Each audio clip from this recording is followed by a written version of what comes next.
Hello everyone, here we are in Darkmoor for the level 100 gear setup for life. We have 3 different ones to go over: damage, healing, and tanking. So let's get right into it with the hat. Real quick before I do start though, if you're just trying to quest to max level, I would just recommend going for the Malistaire hat, robe, and boots, and then just keep going on your way. These other things are only if you want the best stats for level 100. So with that out of the way, let's get to it.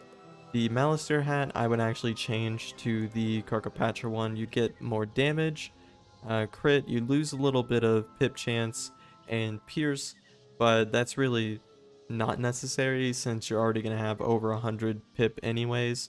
You're going to gain a little bit of health, but for the best, and this is kind of debatable because you'd have to add a pip jewel to your Athame, and that's going to be the Mantis Cover of Readiness, which I actually just figured out drops from the gallery in Chrysalis, the second to last dungeon before you get to Morganth.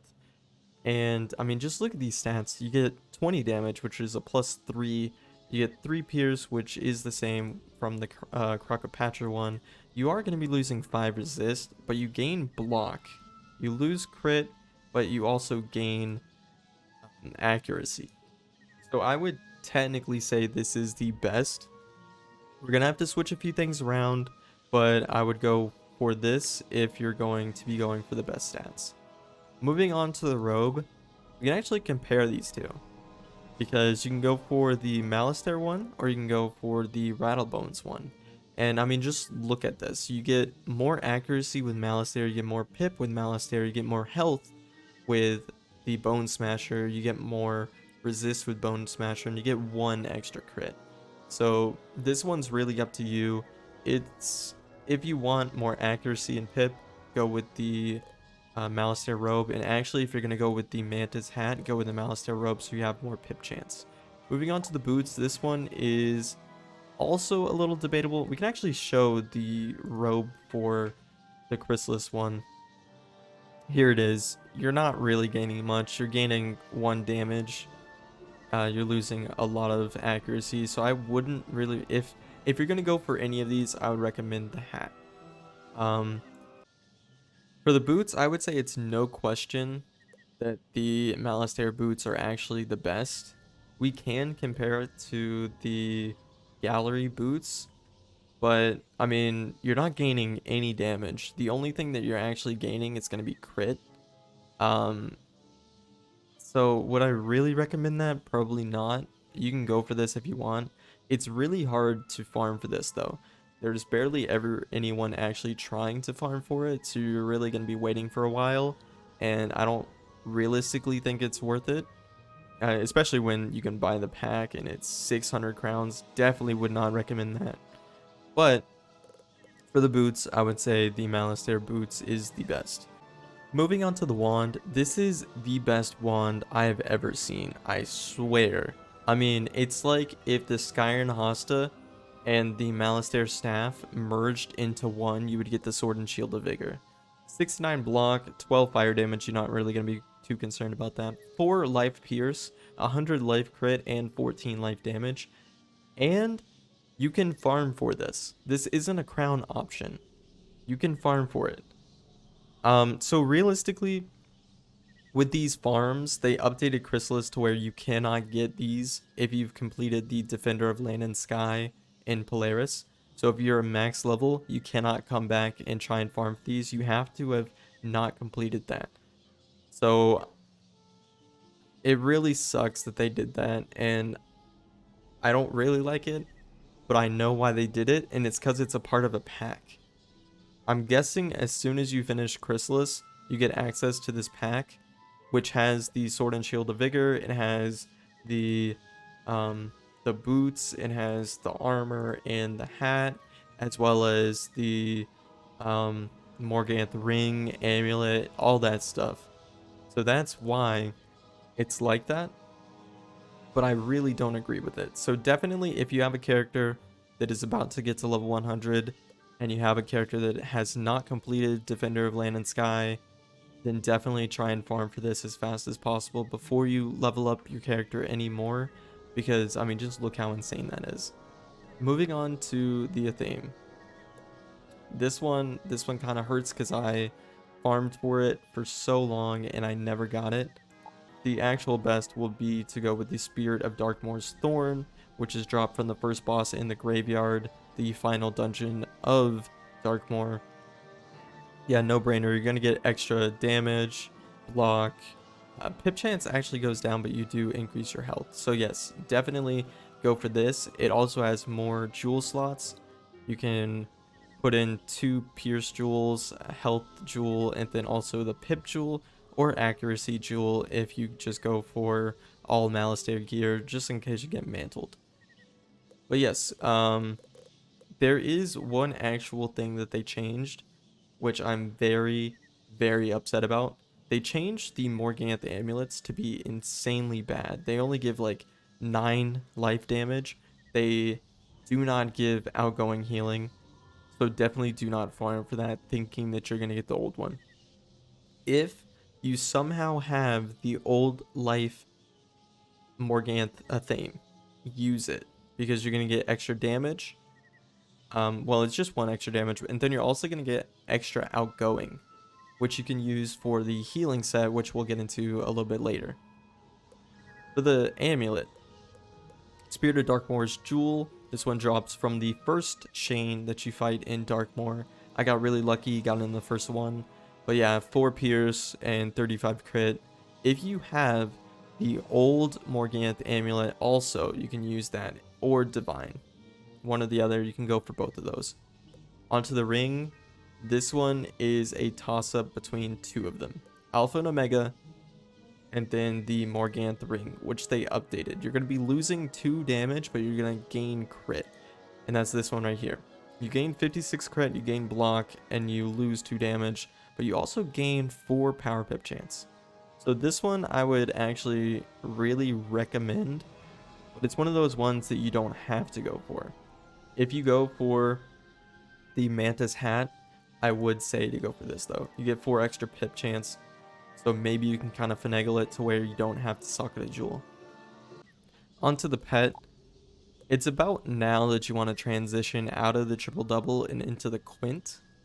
So realistically, you can still go with a triple double, and you know, triple doubles are still good even at max level for select schools.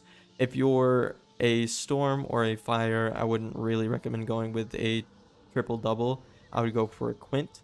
But with life, you can actually choose between both. You can have like 70 resist at max level with a triple double, and also pretty good damage. But definitely if you're gonna be hitting, go for a quint. But again, this is a toss-up between the 2. For the deck, this isn't the best that you can get, but it's good enough. This is one that you don't have to farm for if you get it dropped. If you never get this dropped on any of your characters, go over here to this guy and then try and craft this one. And if you want the jewel slot, you take this one right here, and then you can craft the tier, square, triangle slots for them. But yeah, that's going to be the best deck for all of the different setups. Moving on to the healing set, we're going to be using all 3 pieces of Jade, and you could go for the Spooky Carnival Robe at level 100, but I would really recommend going for level 130 Robe, so then you don't have to buy 2, because the stats on the level 130 Robe are just so much better. So get the level 130 Robe if you're going to be buying the Spooky Carnival bundle. If not, farm for Jade and use that. I mean, you get outgoing, you get resistance, not so much health, but you know, you're really not going to be taking much damage. It's insane how fun it is to play a Jade setup and see the immune pop up. But here we go on to the wand, another one that you can farm from the Lore Master key boss, the Silver Order of the Spiral. Realistically, not the best healing wand in the game because it gives 24 outgoing instead of 25, but you get 100 block compared to 31 crit, which is so much more useful on a tank healer. Onto the Athame, Cosmic Chris, unless you were fortunate enough to get the Morganth Amulet before they changed it, use that because it's so much better than the Cosmic Chris, and I'm very envious of the people that do have it because they are insane with the healing stat. For the Amulet, you can go with one of two. The Jewel of the Shadow Web, which is the new updated Morganth one, which gives 6 resist and block, or you can go with the level 61 from Zigzag for the 2 outgoing. Realistically, I would go with this. 6 resistance is so much better than 2 outgoing. Just go with that. Insane. For the ring, if you're going to heal, go with the Stone of the Other Side and socket on a 5% Mending Jewel. Or if you don't want to socket a jewel, go with the Ring of the Dying Star. Otherwise, for going for a tank setup, go with the resistance rings. You get these from crafting in the Sardonyx. And I mean, just look at this. 17 resist to all the schools. Ice, you're going to get 9 resist. But I mean, just have all of these. They're pretty easy to craft. And it's just an extra 17 damage. And then for the pet, go for a healing pet. One of these two is fine. With Mend, go with Mend or Cycle of Life. But definitely make sure they have Proof, Defy, Unicorn, Medic, and Healer. Because those are the ones that you're going to want for a healing setup. For a tank setup, you want to go with, there he is, a ward pet. I specifically recommend a elemental ward or a spirit ward to have both of them. I'm still working on my spirit one, but is it really worth it to go for a ward pet that has all the 5% defy, 10% proof, 10% storm proof, 5% storm resist, and then the 15 ward? I honestly don't think it's worth it to do that because most of the time they're not all going to be one school, and it's a lot easier to just go for an elemental and a spiritual one. Then you only need 2 pets, and then you could actually socket a proof for whatever school. Say you're going against a storm boss, socket a storm one, and then just keep that pet. And if you realistically want to make other pets, go for it.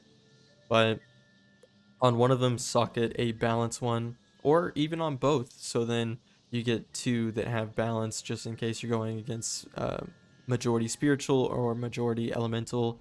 That's what I would recommend. For the mount, you can actually farm for the mini mammoth that gives 2% outgoing. And you can farm for that in Polaris. So if you're not in Polaris yet, just don't worry about it.